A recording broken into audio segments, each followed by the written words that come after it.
You can go on the presentation mode if you want. Yeah, I'll do that.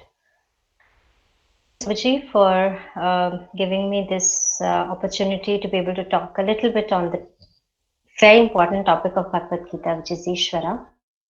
I thank all the friends to have taken their time and to come and listen to this wonderful topic. Whatever I'm going to, it's all because of the mercy of all the seniors and the senior Vaishnavas and the Parampara. Any shortfalls, that's primarily. So please forgive me if I commit any offense against anybody. If you find anything beneficial, it goes to the seniors in the. We will start with the praise.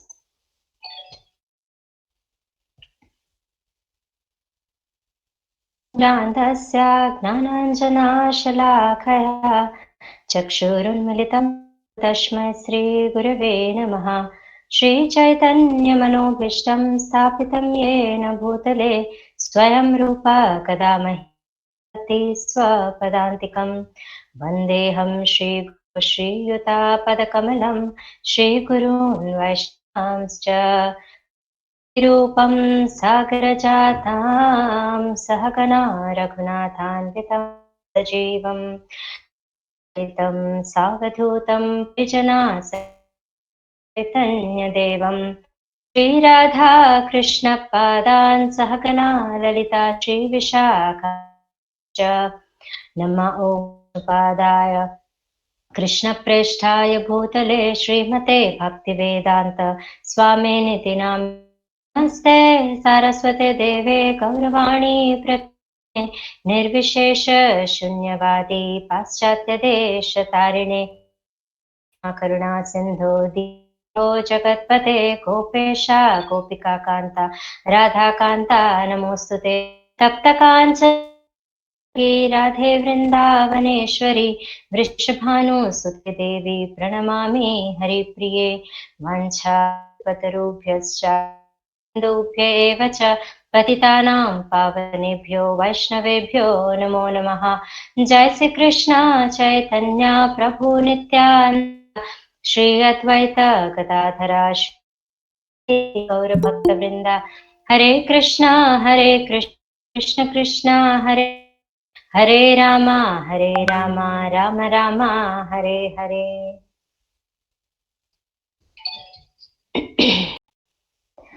So thank you all for taking out your time weekend to understand Ishvara. So we'll get started immediately. You can see with Ishvara. Last week gave us a very good presentation of Kala to understand how Kala is also Krishna. So to the concept of Ishvara, detail explained in the Bhagavad Gita, some other scriptures as well. So jumping straight into the topic, the very first thing is this concept of God seems to be a little vague.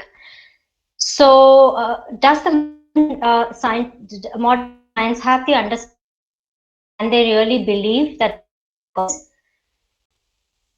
going deeper into the science, we actually are forced to believe in God?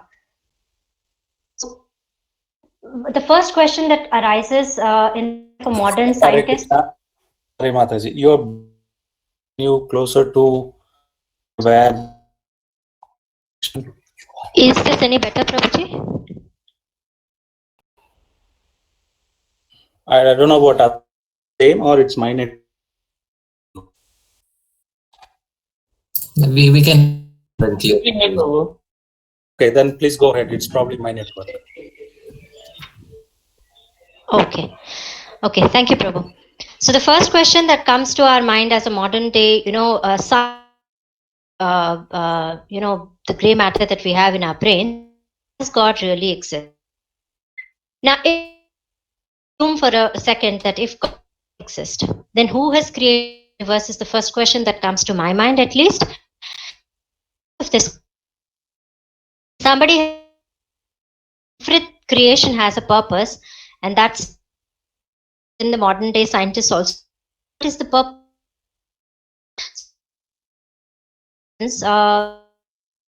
With some of our own observations and some of the observations that scientists have put together.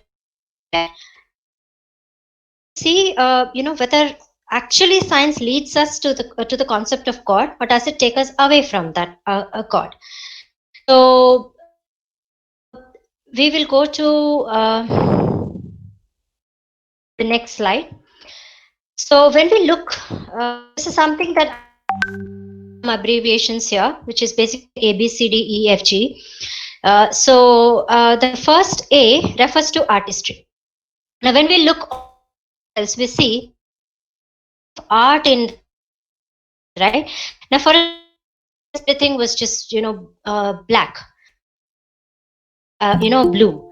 How would that be to our eyes? So we understand that our observations, there is a lot of artistry. The second thing is, we also see that there is a beautiful organization in this particular creation.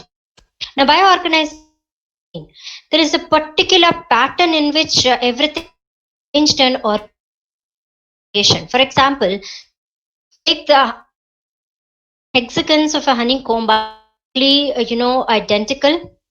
It will not change from. Similarly, the petals of a flower are arranged, or the seeds are arranged, or the universe, the planets in the universe are rotating. Everything. So there is definitely beautiful observation. That's our observation. Now, the third one is about creation. Of course, there is creation. Ourselves wouldn't exist. Are part of creation.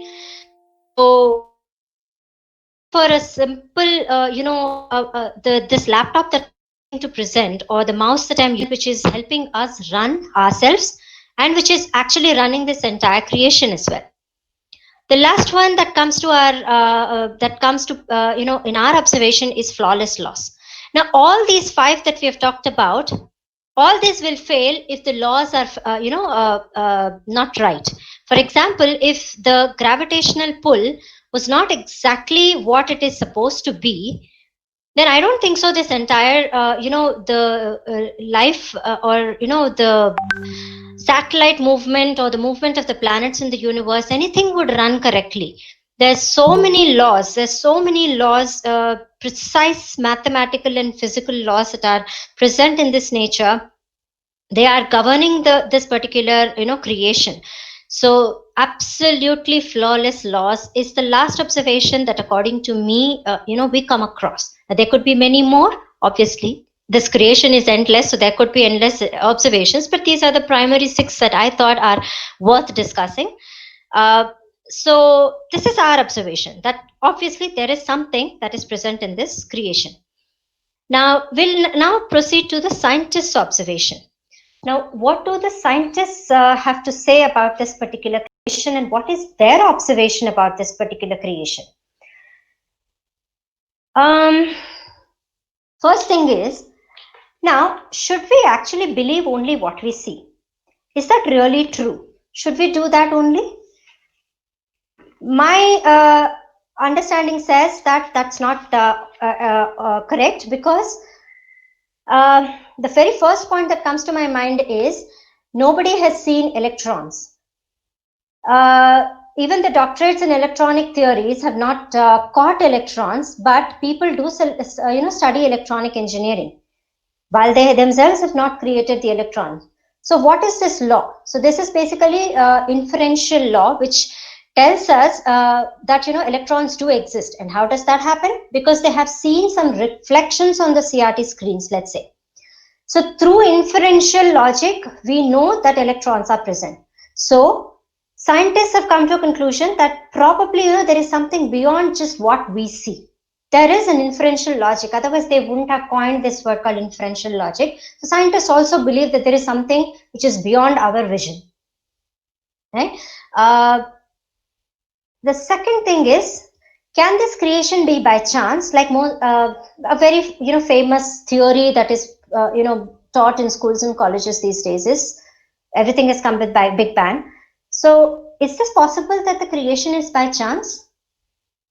Now the scientists themselves have observed that it probably is not by chance. And to be very honest, what does the meaning of by chance means?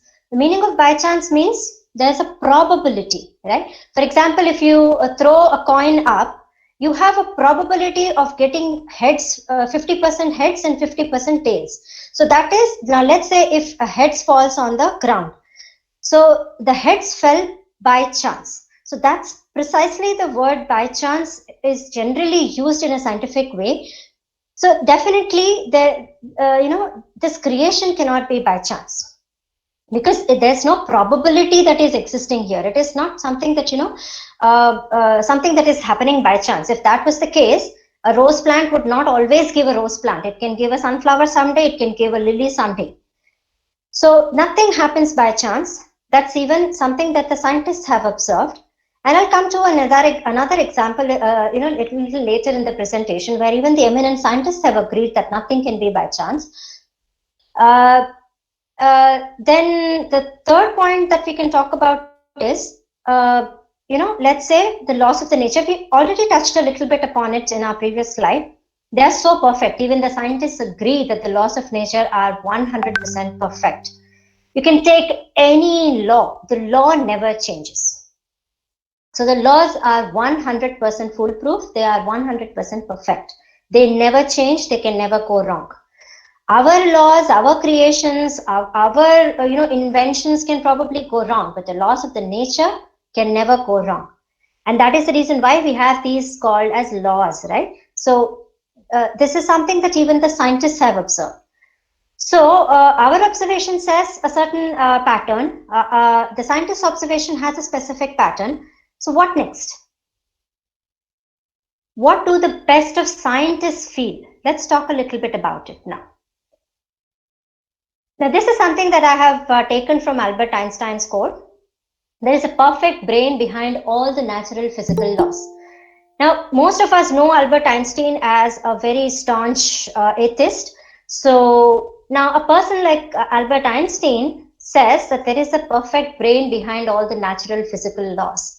He's probably scared to say that there is God behind this, but he definitely acknowledges that there is a perfect brain behind the natural physical laws. That itself goes a long way to say that he believes in certain thing called God.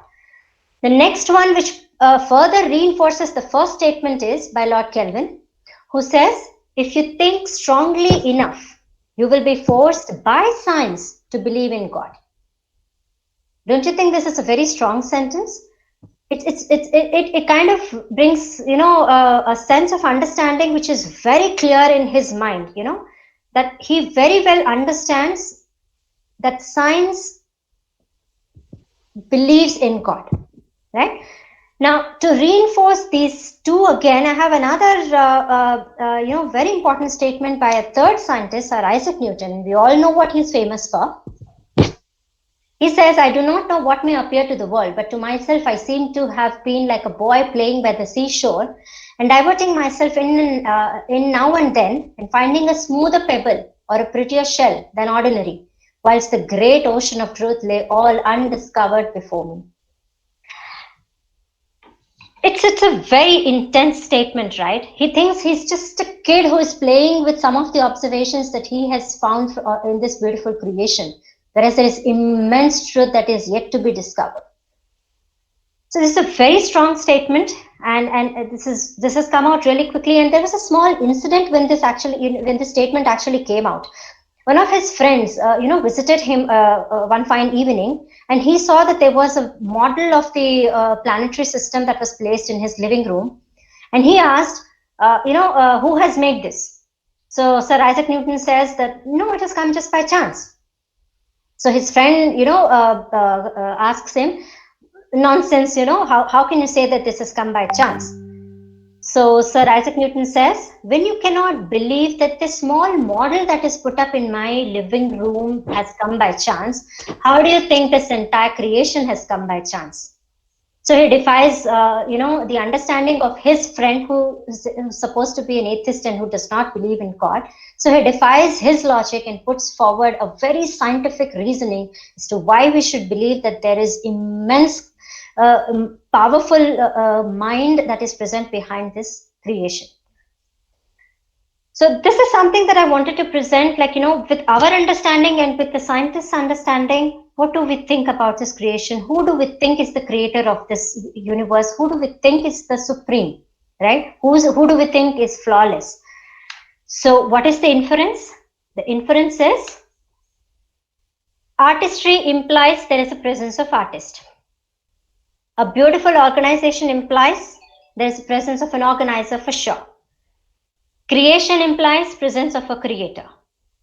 A design implies designer. Energy implies presence of an energetic. And flawless life implies there is a lawmaker. So ultimately, what is the inference? God really does exist. So with this understanding of our observations and scientists' observation, I would like to invite you to deep dive a little more into the spiritual understanding of the term God, Ishvara. And we'll see how best we can, understand him through the Vedic inferences. When we talk about a spiritual path, there are basically two primary tenets. The first one is sadhya. Now, what do we mean by sadhya? Sadhya is basically the ultimate goal that we have in our life, right? Basically, he is the ultimate destination. He is the absolute truth, or he or whoever that person is. He is the ultimate destination that we want to achieve through our spiritual path. So that's sadhya. And to achieve this particular sadhya, what we do is sadhana. Sadhana is nothing but the means to achieve this sadhya, who is the absolute truth, who is the ultimate destination, which is the ultimate goal of this particular human life. So with this understanding of sadhya and the sadhana, I'd like to step a little more into how do we know and how do we understand the sadhya. Well, having gone through the previous classes, I'm pretty sure everybody would agree that the best way to know and understand sadhya is through the Vedas. Right? I'm sure most of us agree to that. Now, even though we know that the best way is to understand the sadhya or the absolute truth through the Vedas, we still have this gray matter which is present in our mind, which forces us to say, why do we need Vedas? Is it really important to read Vedas? Well, let's understand why. Before I take you into the deeper understanding of why do we need Vedas, I just wanted to touch upon the three, ways of ascertaining the facts and the truths that we know of. The three ways of ascertaining any fact is basically, through the Pratyaksha Pramana, through the Anumana Pramana, and through the Shabda Pramana. Pratyaksha Pramana is basically what we see is what we believe, what we feel is what we believe. Anumana Pramana is through our analysis and through some speculation, through some understandings that we try to come to some conclusions. That's the Anumana Pramana. Shabda Pramana is purely following what is already been said. Shabda Pramana, right? So these are the three ways of ascertaining truth. And according to the Vedas, the best way to, ascertain the truth is through the Shabda Pramana. And let's understand why. As humans, we have 4 defects. What are those? We have limited senses. We cannot see what is beyond this particular door, or, when I'm sharing my screen, I can't even see, who all are locked in. So that's the kind of limited senses that I have. So for me to say that, I will believe what I see, or I will believe only what I hear is very, infantile, right? It's not something that an intelligent person would ever say. So that's something. And the next one is pramad. Even for that matter, when it comes to limited senses, we can only see in a particular wavelength, we can only hear in a particular range. Pramad, the next one is pramad, which means we are prone to making mistakes. As humans, I don't know how many times we commit mistake. The point is that we are always led into Brahma, that is, we are illusioned by the everything, makes us make more and more mistakes. The Brahma is the third defect that as humans we have. So we become illusioned. Basically, when we say we become illusioned, it's basically, we tend to, it's kind of a hallucinated situation where, we tend to, if we are not able to see from a distance, we may actually get illusioned and we may get hallucinated by a rope, thinking that it is a snake. We are that, we are in that level of Brahma. And since that's another good example is, just because we see that the face of a monkey and a face of a human looks a little similar, we become illusioned. We think that, a monkey and a human are monkeys or probably, humans are just evolved from monkeys. So these are some of the illusions that as humans we have, because this is one of our defects. The last one is the cheating propensity. Cheating propensity is to self and to others. Well, we all know, we have enough examples in the, in and around us, both scientifically, logically, emotionally. We all know certain things are not right, but still we tend to believe them. Not only just we believe, we tend to propagate them also. So this is our cheating propensity. We tend to cheat ourselves, we tend to cheat others. So these are the 4 primary defects that humans have. And because of these defects, we definitely need a strong, basis to understand and know this supreme truth, which is nothing but our sadhya in this life. So this, I just wanted to, kind of make us understand that this is the primary reason why we need Vedas, why we need to depend on some very authentic sources of information. Now, moving on, there are various literatures. Now that we know that, we have to depend on Vedas, which are the most authentic literatures available to us to understand the sadhya, what are the very important ones that we could refer to? Because if we try to read the Vedas, I don't think one lifetime will be sufficient. I think we had some discussions in WhatsApp group also that we have probably only 5 or 10 years where we can do some productive life. So in that period, I don't think so it's enough for us to read and understand the literature which is there in the Vedas. So what are the important ones that we can use to understand? Srila Prabhupada recommends these books. First is the Sri Ishopanishad. Now this is a part of the Upanishads. Hare Krishna. Was anybody trying to comment? Okay, so the first one is Sri Ishopanishad. It's one of the very small Upanishads, but it's very strong. It actually establishes that the absolute truth is a person. While Upanishads are written in such a way that they don't directly call Krishna, while this particular Upanishad does not call Krishna as the absolute, but it gives enough indications as to who this absolute truth is, and that this is a person. It cannot be an abstract energy. This is very clearly established in the Sri Ishopanishad. Sri Ishopanishad is basically kind of a Shruti. I'm sure you all must have gone through the previous classes where Prabhuji was explaining about Shruti, Smriti, Nyaya, etc. So this is kind of a Shruti which very clearly establishes absolute truth, and that the absolute truth is a person. Now, which is the next one? Srimad Bhagavad Gita. Now, this is the book that establishes the identity of that sadhya. Well, Sri Ishopanishad is leading you to an absolute truth and to the personal form of it. Bhagavad Gita establishes the identity of that person as Shri Krishna. Now, the next book is Srimad Bhagavatam, which describes the glories of Supreme, and then Chaitanya Charitamrita, which is basically how to practically follow the path of bhakti in Kali Yuga. So these are the very 4 important books that Prabhupada recommends, and of course, along with this, there are other books that he recommends, that is Nectar of Instruction, Nectar of Devotion. There's a lot of literature. If you can complete even Prabhupada's literature in this lifetime, I think our essence of our goal in the lifetime would be achieved very easily. I'll move on to the next one. Having known how to understand and how to know this sadhya, we will try to understand who this Ishvara is ultimately. It's a very, I was referring to, even in my promo video, I was referring to the invocation prayer from Sri Ishopanishad, which is Om Purnamada. In continuation to that, the first mantra of Ishopanishad says, Isha Vasimidam Sarvam Yat Kinchat Jagatyam Jayat Tena Tyaktena Bhunjita Magrata Kashasvidhanam. Prabhuji, are you able to see my screen? Yeah, very well. Please go ahead. Okay, I got a comment from on a personal chat that they were not able to see the screen. So okay, all right. So I'll move on. So this is the first mantra of Ishopanishad, which very clearly says that this particular creation belongs to that absolute truth. If you see the translation, it says everything animate or inanimate that is within this universe is controlled and owned by the Lord. Everything belongs to Him and only Him.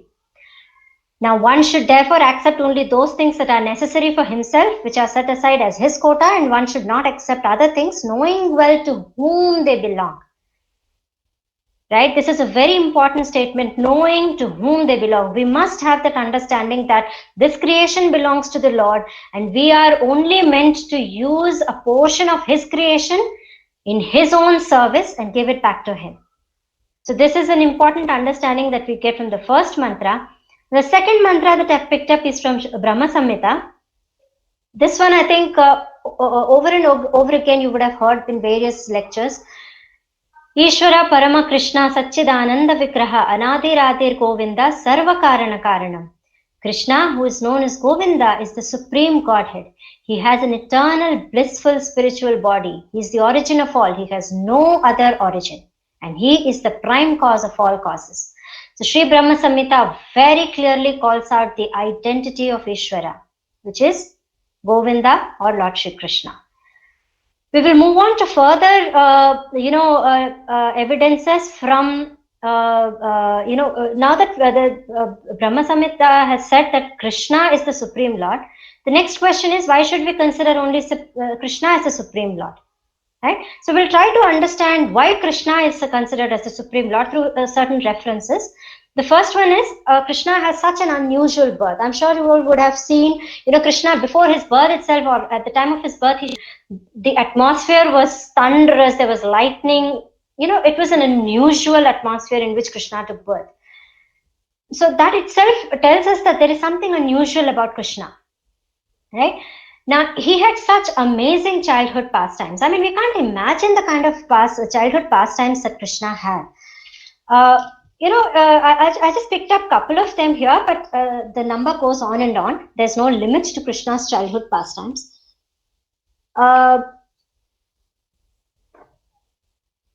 Some of them, like I said, I have depicted here in the pictures, and there are numerous pastimes, beautiful pastimes with the gopis and the gopas, with Mother Yashoda. The next one is something that I have picked up with his mother. He shows the whole universe to Mother Yashoda. So he has, an unusual birth. He is the one who can exhibit astonishingly amazing childhood pastimes, which we haven't heard. At least I have not heard about any such childhood pastimes from any other place, any other scripture. So this is amazing. This is good enough for us to understand that, Krishna is somebody who is superior, who is really, very powerful, and who is probably the creator, because he himself is showing the creation. We'll go further into understanding why he is, supreme. The next one is, Krishna is the one who possesses all the 6 opulences in full. Now, why do we say that? It basically, all through the Bhagavad Gita, we would have seen that Krishna is referred to as Bhagavan. Right? Now, where does this Bhagavan comes from? It comes from the word Bhaga, which means opulence, and Van means one who possesses all the opulences. So it comes from the word Bhagavan, and he is the one who possesses all the 6 opulences in full. Now, this is these are the 6 opulences that he has in full, and this comes from one of the shlokas within the Vishnu Puran. I just picked up the reference also here to help us understand that this is not something that has not been said in any other literature. It is said all over that Krishna is the one who possesses all the wealth. He is the one who possesses all the strength. He is the one who possesses immense beauty. Nobody can match him in his fame and knowledge. And above all, he's the one who has extreme renunciation. So this is enough for us to prove that, Krishna is Bhagavan, and Bhagavan is somebody who has all opulences, and hence he is the Supreme Lord. We will still go further to understand, more about Krishna. He also possesses all the 64 qualities. There is nobody else in the universe who possesses all 64 qualities. It is said in the Shastras that Brahma has 50, Shiva has 55, and Vishnu has 60. Even when compared to Vishnu, Krishna possesses 4 additional qualities. So he has 4 additional qualities in the form of, being able to play the flute. He's Venu Madhurya. He's the most beautiful. He has so many interesting childhood pastimes. Even Vishnu doesn't have all these qualities. So he's the only one who possesses all the 64 qualities, and these qualities are detailedly described in Nectar of Devotion. So Krishna is the one who possesses all the 64 qualities, and the next one is only his lotus feet has 16 symbols. This is said in the Padma Purana. So what more do we need? But we will still see further. He is also accepted by the rishis as supreme. Now, why am I stressing the importance of rishis is because generally rishis or the brahmanas are not the persons who pay obeisances to anybody. Everybody else pays obeisances to them, and they are the ones who are praised. But he is the only one who is even praised by rishis. There's just an example that I have picked up from Markandeya Muni. He calls Vishnu as Purushottam, Rama as Maryada Purushottam, and Krishna as Purna Purushottam. So even the rishis acknowledge that, he is the Purna Purushottam. So what more, evidence do we need? Let's go further to understand what he himself has to say in the Bhagavad Gita. As I was mentioning earlier, the literature of Bhagavad Gita in the form of Smriti, basically it is a Shruti within a Smriti. So this particular, Vedic scripture reveals a lot about the identity of Krishna himself. So here we are seeing some very interesting shlokas. I've picked up few of them, but you can go through. There are innumerable shlokas in Bhagavad Gita which clearly declare that, Krishna is the supreme, and he himself declares it. The first one is, he says, this is probably the first shloka that even, Gaurachandra Gopinath Prabhu was referring to, that, he declares that I am to be known through all the Vedas. I am seated in everyone's heart. So he is pretty clear, isn't it? That, even if you have to read the Vedas, if you have understood me, you have understood everything about the Vedas. There are some more shlokas that I will be quoting. The next one is Aham sarvasya papebhyo matta sarvam pravartate iti matva bhajante mam buddha bhava samanvitaha. I am the source of all spiritual and material worlds. Everything emanates from me. What more do we need to understand? It's very clearly stated in Bhagavad Gita 10.8 that he is the source of every spiritual and material energy. He is the source of the entire creation. Everything emanates from me. We'll go further and see a couple of more shlokas from the Bhagavad Gita itself. He says, he is the beneficiary of all the sacrifices and austerities. Right? He says, Bhoktaram Yakya Tapasam Sarva Loka Maheshwaram. He is the, master of the entire universe. So, I mean, if he is, anybody who's in full consciousness, he himself says, a person who's in full consciousness of me, knowing me to be the ultimate beneficiary, he immediately attains peace from the pangs of material miseries. So it's very clearly told by Krishna that he is the supreme beneficiary. The next one, he says, there is no truth superior to me in Bhagavad Gita 7.7. Everything rests upon me as the pearls are strung on a thread. Now, if the thread within the pearls is broken, everything would definitely fall apart, right? We don't have to really know about it. We know it anyways. So he very clearly says that, there is no superior truth to me, and I am the one who's holding everything together. Everything rests upon me. And then he also says, after many, many deaths and births, he who is actually knowledge surrenders unto me. So it is not even easy to surrender to Krishna, right? You must be knowledgeable to be able to surrender unto him and to even understand who he is. Knowing me to be the cause of all causes and all that is, Such a great soul is very rare. Krishna himself is saying that such a soul who knows me to be the cause of all causes, even such a soul is very rare. Then he says, I am the super soul in the heart of every embodied being. And I am the Adi Yagya. I am the Lord of sacrifice. Once again, he's telling that I am the beneficiary of all the sacrifices. I am the Lord of sacrifice. Everything emanates from him. Everything rests upon him. He is the one who is holding everything. He declares that in the Bhagavad Gita very, very clearly. Now, these are some of the shlokas that are very important, and hence I thought these are something that really call out to be discussed in detail. But if you actually want to go into the details of Bhagavad Gita, chapter 9 talks about the most confidential knowledge that, Sri Krishna gives to Arjuna. Chapter 10 talks about the opulences that he has as the absolute truth. And chapter 11 very clearly tells his universal form, seeing which even Arjuna is frightened for a minute. He actually tells, I'm getting scared by all of this. You please, come back to me in your original form. Show me your four-armed form and then come back to me in the original form. He gets immensely frightened by seeing the universal form of the Lord. So such is his opulence. He's very clearly telling everything. He's very clearly showing everything himself in Krishna, in his, direct Shruti to Arjuna, which is part of Mahabharata. So I don't think so. Beyond this, we need anything to declare, that Krishna is supreme. He is the supreme Lord. Now, having understood this, I just took up this picture to help you all understand, because there may be lots of difficulties in understanding what are these Leela avatars and what are the Purusha avatars, which are basically the forms of Vishnus and all that. So I just thought I'll present this picture. Maybe you all can go through it a little later. So Krishna is represented as the Swayam Prakash, or the Swayam Rupa, and then comes the Krishna Balram, and then you have all the next, various forms of Krishna's avatars and his incarnations. So Krishna is the source of everything. Even this picture tells us about that. We will move on further to understand what are the characteristics of this absolute truth. Now we have established, that Krishna is the source of characteristics. What is his relationship with us, and how are we supposed to reciprocate with him?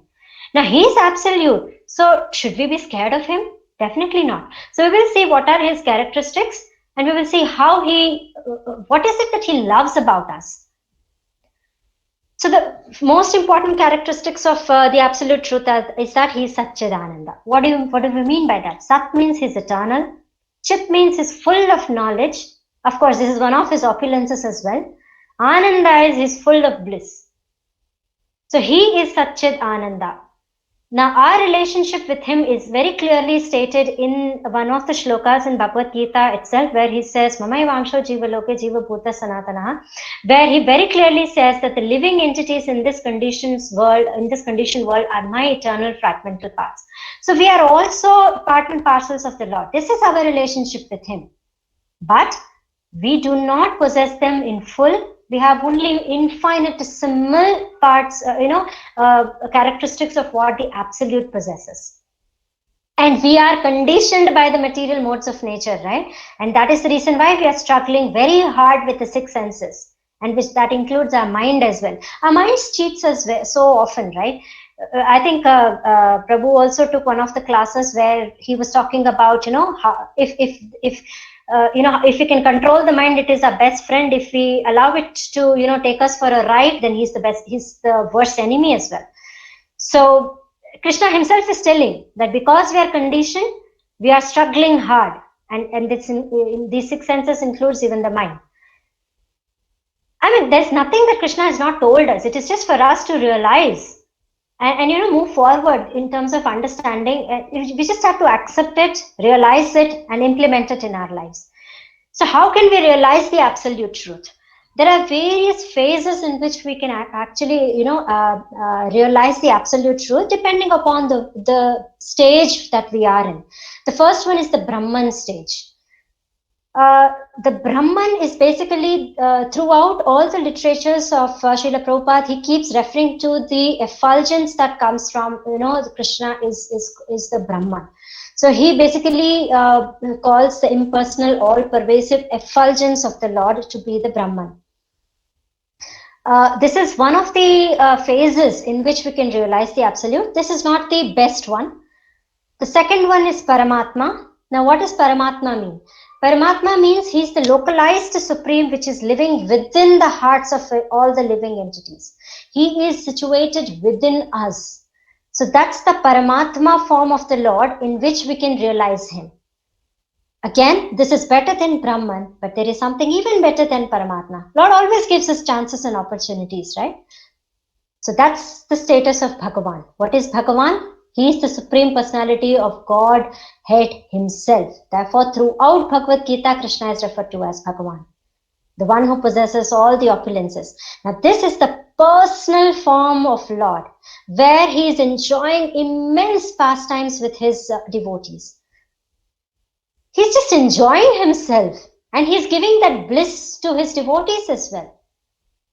He's in the form of Krishna, his pastimes, everything that he does is so cherished. You know, when you think about them, you can really cherish them again and again, over and over again.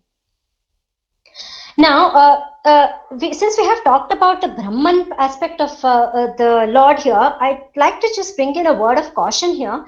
Now, if you refer to Srimad Bhagavatam, it tells us that all the learned transcendentalists call the absolute truth as Brahman, Paramatma, or Bhagwan. You can realize the truth in any of these forms, but these are at levels. Brahman is the initial level, next is Paramatma, and then is the Bhagwan. At the same time, I would also like to caution, a little bit about the Mayavadi concept of Brahman here. Now, the Mayavadi concept of Brahman is not the same that is being talked about here. Mayavadis think, Aham Brahmasmi, I am God.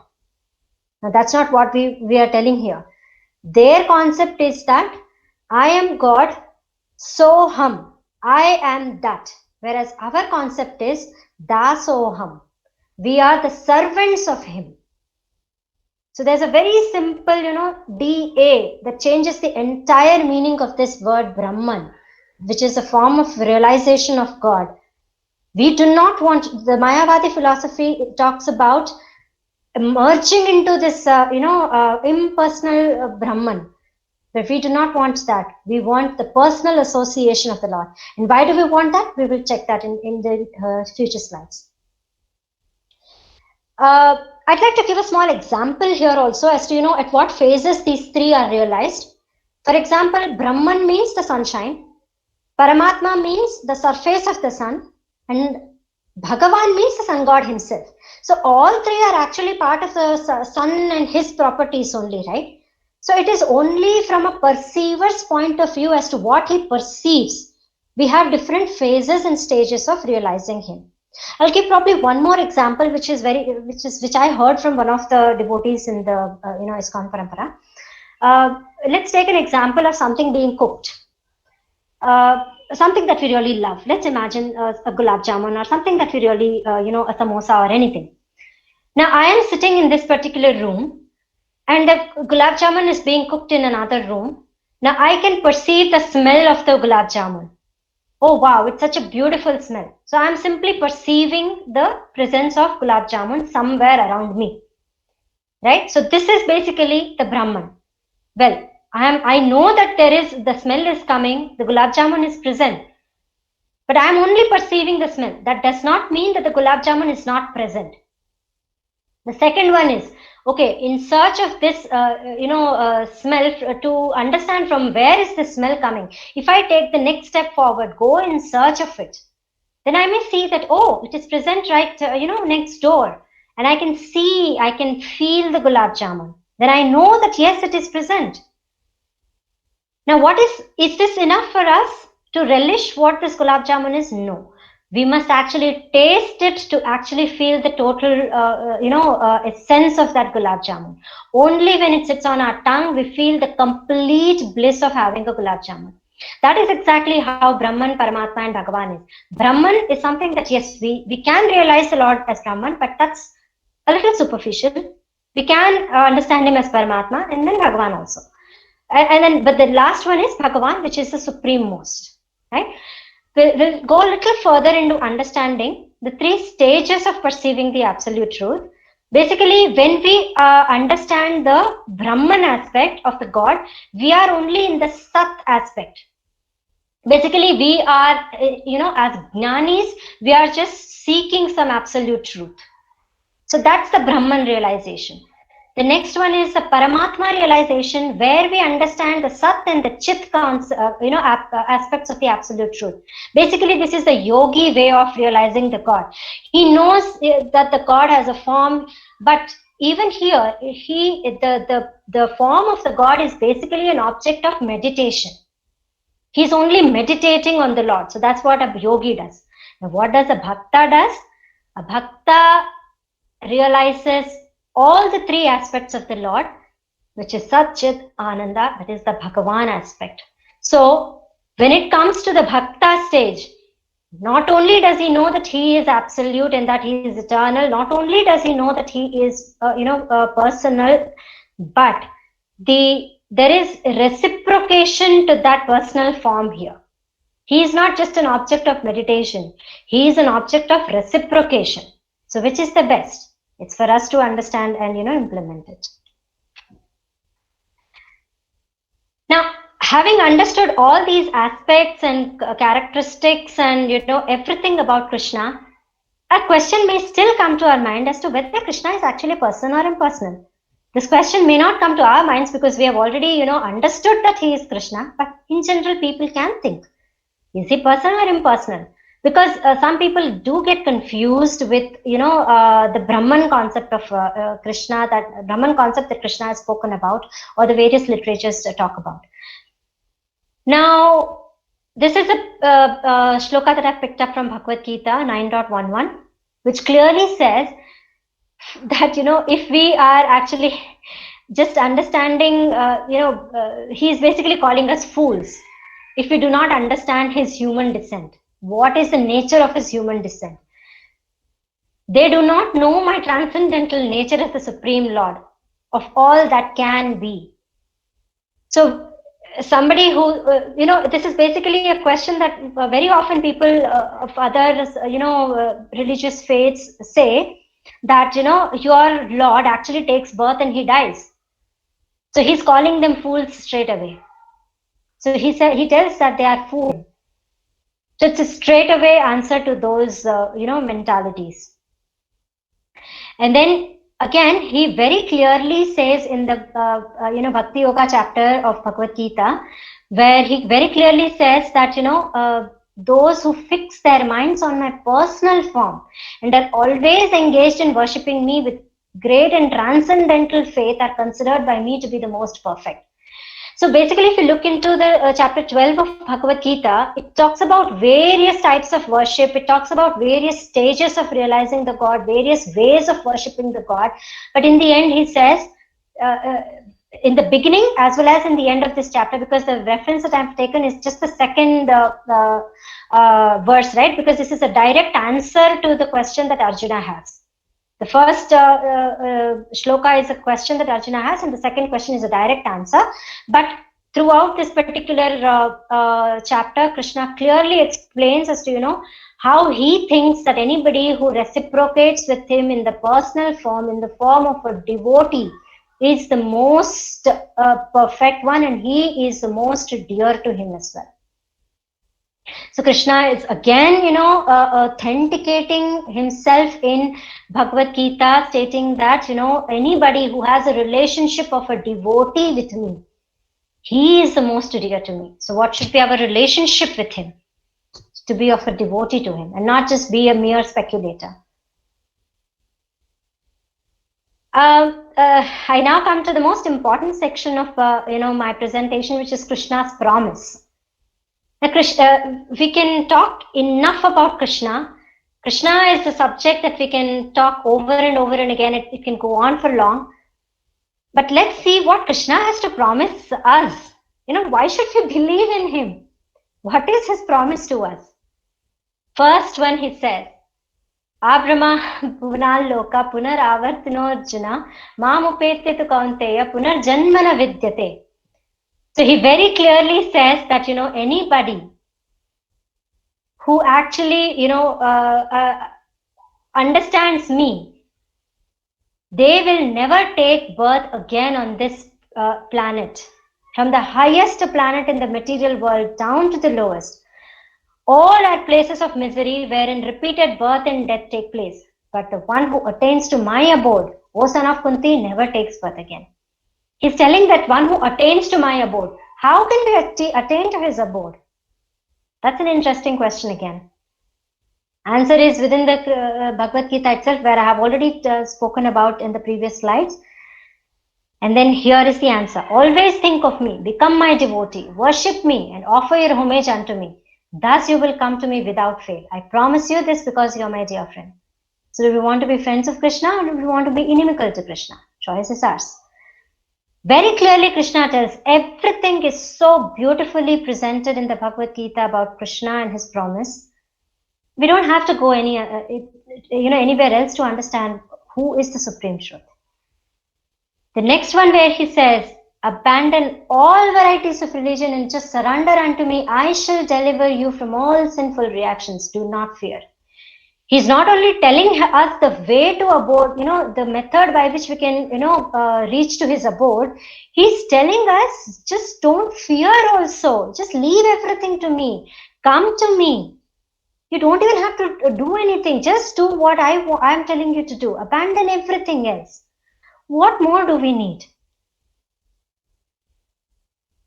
And then again he says, one who knows the transcendental nature of my appearance and activities does not upon leaving this body take this birth again in this material world, but he attains my eternal abode, O Arjuna. He's repeatedly emphasizing the fact that who understands his transcendental nature, his personal form, he's the one who worships him like a devotee, like his friend, like his mother, like the Gopas, Gopis, anybody, in whatever rasa you want to worship him. He is the one who is most dear to Krishna. But what is our responsibility? To serve him as his servant of the servant of the servant of the servant. That's our position. This is the last one where Krishna actually gives us a little bit of a promise as well as maybe a little bit of word of caution, right? He says, Anta kale cha mameva smaran muktva kalevaram ya prayati samadbhavam yati nastyatra samshayaha. He says, whoever at the end of his life quits his body, remembering me alone at once attains my nature. Of this there is no doubt. So what does that mean? Not only do we have to remember him, we have to remember only him. So what does it take? It takes a lifetime to get to that stage. And what will happen if we don't remember him? The next shloka itself reveals, whatever stage of being one remembers when he quits his body, O son of Kunti, that state he will attain without fail. So he's making it very clear. Right? So if you are thinking about something else at the time you leave his body, you will definitely attain it. It's not something that, Krishna is kind of scaring us off. He's just telling us the truth that, okay, you know what needs to be done. So just do it. As simple as that. So if you remember something else at the time of leaving the body, you will become that. There are certain other shlokas in Bhagavad Gita where he even tells that, I am seated in one's heart. And for example, there's Bhagavad Gita shloka number 4.11 where he says, Ye yathamam prapadyante tam sathaiva bhajamyaham, where he clearly says that, as somebody surrenders to me, I reward them accordingly. Everyone who follows my path in all respects, O son of Pritha. So basically, he's telling about people who want to surrender to him, but in a little different way. They may not want to worship him as the Supreme Lord. They may want to worship him through some other source. What he says is, there are two more shlokas that I'll just pick up as examples here. 7.21 where he says yo yam tanum bhaktah. Basically in this shloka he's telling that I am in everyone's heart as the super soul. We all saw that he's situated in our heart as the Paramatma. So as soon as one desires to worship some sort of a demigod, or some people have a lot of faith in their ancestors, so whatever faith you have, I make his faith steady so that he can devote himself to that particular deity. Now, the next shloka says, endowed with such faith, he endeavors to worship a particular demigod or obtain his desires, but in actuality, these benefits are bestowed by me alone. There's one more shloka where Krishna clearly says that anybody who is worshipping others for even, let's say, for material gains, they are actually, kind of worshipping me only, but they are worshipping in a different form, because he says very clearly, right? Bhoktaram yakya tapasam. I am the benefactor of any sacrifice. So even if you go via demigod or via anybody else, it's ultimately him. But at the time of death, whoever we remember to, we will attain their destination. So what is our destination? Our destination is Krishna. So what should we do? We should remember him. To remember him, what should we do? We should chant his holy names. That simple as that. So what is our conclusion finally? Let's go back to our first slide. Who is Ishvara? The supreme absolute truth. He is nothing none other than Krishna. Who has created this universe? Nobody else, Krishna. What is the purpose of this creation? For God realization and reformation. I'll just take a small example here, because when I'm talking about the purpose of a creation, right, it needs to be very clear in our mind what exactly is the need of a creation, right? For example, in this material world also, we create so many things. I'll take an example of a jail or a hospital. In the jail also people are suffering, in the hospital also people are suffering. In the jail, people, those who have rebelled, are put in and they are being punished. Whereas in a hospital, those who have unfortunately become sick are being treated. Both are limited atmospheres, both are for reformation, but one is through punishment, the other is through medication and treatment. Choice is ours. Whether we want to, if we look at the creation itself, this creation can be a jail for us, it can be a hospital for us. The choice is completely up to us. If we want to rebel and do whatever comes to whatever is based on our whims and fancies, this very creation can necessary prescription. We have to take those necessary medication, even though it might seem bitter in the beginning. We still have to take them and reform ourselves. If that is the attitude, this creation is a hospital for us. What is our duty? To use our intelligence to appreciate the great creation of God, to unfold the mysteries of God's creation through science and scriptures, and to glorify the God. We may be great scientists, great engineers, doctors. We might not have seen God, but we have enough intelligence to appreciate His creation. We have enough intelligence to understand that nothing comes by chance. We have enough understanding through the various scriptures. It's our duty to propagate it to the rest of the world, to understand and explain the purpose of Lord's creation, which is basically to love God and to love all, to utilize everything for the pleasure of the God and welfare of all. Use what is assigned to us and use it for the pleasure of the God. Do not encroach onto the others. Think of the welfare of all. Just limit ourselves to what is our quota and do everything for the pleasure of the God. So this is our duty as human beings. What is the final goal that we want to achieve? I've just put up a small acronym here because it's very easy to remember if you have an acronym at the end, right? So I stands for inspiration. Let us inspire ourselves. Let us inspire others. Let us inspire the whole world to follow the path that is shown by the great Vaishnavas and to be able to achieve that final goal, the one that I have shown in the picture which is there in the background. Let's not get lost in deviations that are coming in between. Let us go straight to the path that leads us to the God. And how can we do that? By complete surrender to Him, through total humility. We need to work towards a vision. Which vision am I referring to here? Vision of Sri Chaitanya Mahaprabhu. Chaitanya Mahaprabhu has had a vision that, my name will be taken in every town, every village, every place in the world. So this is the vision that we have to work towards and make it come true. How can we do that? Through association of devotees, association of great Vaishnavas, by having respect for all the living entities. Even if we have some, the last one is attitude. The respect and attitude go actually hand in hand, because sometimes if somebody doesn't give us the necessary respect that we think we deserve, we may change our attitudes. But that's not what is the most beneficial to all of us. No matter what, we respect each other. We may disagree, but we should always respect people, respect everybody, and have the right attitude towards our Vaishnava Acharyas, towards the other devotees, understand it, and spread this word of the Lord throughout the world. That's our final goal. Thank you so much.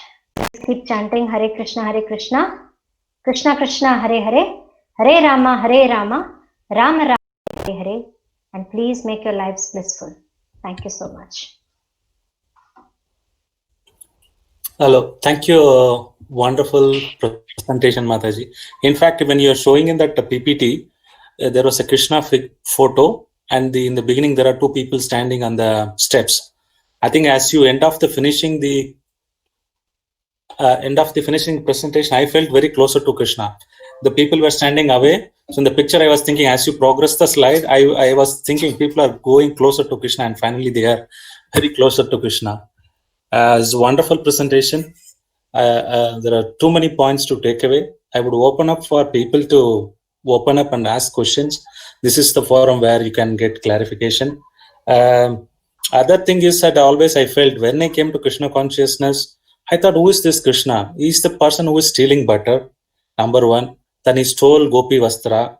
Then he was doing Raslila. So this all not generally when you say God, Supreme, and we don't take that character. So Lord Rama, if you see perfect Purushottam, and so many questions I had in my mind. Why Krishna?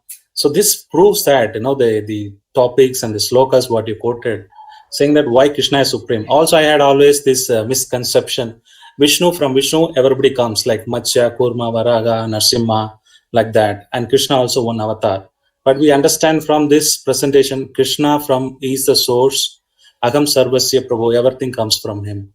So like that, there are many points which got cleared. I would ask people to please open up. You might have basic doubts. That's fine. So please ask any questions or reflection you want to, any points which you want to liked it, that also you can share. So I'm opening up for everyone to ask questions. You can post it in the chat as well. Thank you very much. It's wonderful. Thank you, Prabhuji. If you have benefited, please take the message. Yeah, definitely. As I mentioned, from the figure, I could able to go closer and one step closer to Krishna. Finally, it is very closer to Krishna. Thank you very much. Wonderful presentation. Very nice presentation. Anyone else want to share their Hello, Mataji. Sridhar? Yeah. It was a very nice presentation. Thank you so much, Prabhuji. Thank you. Glories to the previous Vaishnavas. Yeah, the Ishvara God, we could, so much, really, so much power in there. Thank you so much, Prabhuji. Satish Prabhu, please go ahead. Thank you so much, Mataji. Can you hear me? Yeah, yes, please. Prabhu, Yeah, we could. Yeah, it was a great presentation. I really liked the way you presented first. And I really like the way you cut it short by getting in the various shlokas, which I was not aware of, right? That speaks a lot, right? I'm not very close to the spiritual world. All thanks to my dearest friend Abhijit Prabhuji, who got me into this, and I'm feeling a lot of changes in myself as well after being a part of Hare Krishna, and you have cleared most of my doubts, right? I think I might have more questions in future, which I might put it across. And at presently, I do not have much question. It was quite clear and crisp, and I would really like to thank you for that. Thank you so much, Prabhuji. Thanks a lot. And please pray that we also progress and we all progress together. Thank you. Yeah. There's one question: doesn't Aham Brahmasmi mean that Lord resides in everybody? That was not my understanding. Was it basically says I am God? Yeah, Mataji, this is Vaidya here. First of all, very nice presentation. Thanks for elucidating clearly all the points. Wonderful discourse. So one of the interpretations which I heard was that Aham Brahmasmi has been misinterpreted and vilified a lot over the years, basically over the thousands of years. One of the things it says is that in every living entity the Lord resides, and Aham Brahmasmi means I am also part of Lord. At least that's one of the interpretations which I heard. So just thought I will share that. You're right, Prabhu. There are many interpretations of it, but the very common interpretation that Aham Brahmasmi that I have heard from multiple people is basically the Mayavadi concept, which says I am God. Aham means I, Brahmasmi means God. I am God. So that's what they think. That's the reason why they don't believe that in the personal form of the God. They believe that God is energy and that energy is me. That's my understanding. Maybe if somebody else has a better understanding, you can probably elaborate on that concept. Yeah, see, one thing we understand is that Mame Vamsha Jiva Loke Jiva Bhuta Sanatana. Krishna says you are part and parcel. Yes, we are all qualitatively same as Krishna. So we all of us has the quality, but it is all, the quantity is very, very, very minute. Prabhupada gives the example of fire and the spark. Both are same quality, but it is not the same power as that. So we are also similar like Krishna. When people say Agam Brahmasmi, yeah, they think I am also God. But our understanding is that we have the quality, but we are part and parcel. We cannot become God. We are part and parcel. We are servant. Our original position is to serve Krishna. That's our understanding. Yeah, basically this is like the concept of Achintya Bheda Bhed, where Lord Chaitanya very clearly says we are one at the same time, separate entities. So if you want, we can talk about it in detail offline, Prabhu, also. Advaita and Achintya Bheda Bhed is the philosophy. The last one is the one that we follow. Simultaneous oneness and difference. Yeah. Yeah. Thank you very much, Mataji, and thanks very much, Gopinath Prabhuji. Yeah, thank you so much. Anyone else has any questions? Yeah, please go ahead. This is Srinath. Yes. Hello, Mataji. First of all, I like the way that you have presented. It completely should have 100% of belief in what you believe. So that is when you go towards that particular thing. It's really a heart-touching presentation that I want to give on my end. Thank you so much, Prabhuji. You're very, very well said that yes, we need to have that 100% faith in God. And Vedas give us all the reasons to have that 100% faith in Krishna. So that's where we all should aim to go finally. Thank you so much, Prabhuji. Thank you. Hare Krishna, Mataji. I think it was a wonderful presentation. I really, really appreciate the flow and the way it was presented. That's up to you. Thank you so much, Mataji. Thank you. All glories to the seniors from whom I have learned. Nothing belongs to me. It was just a humble effort from my side. That's it.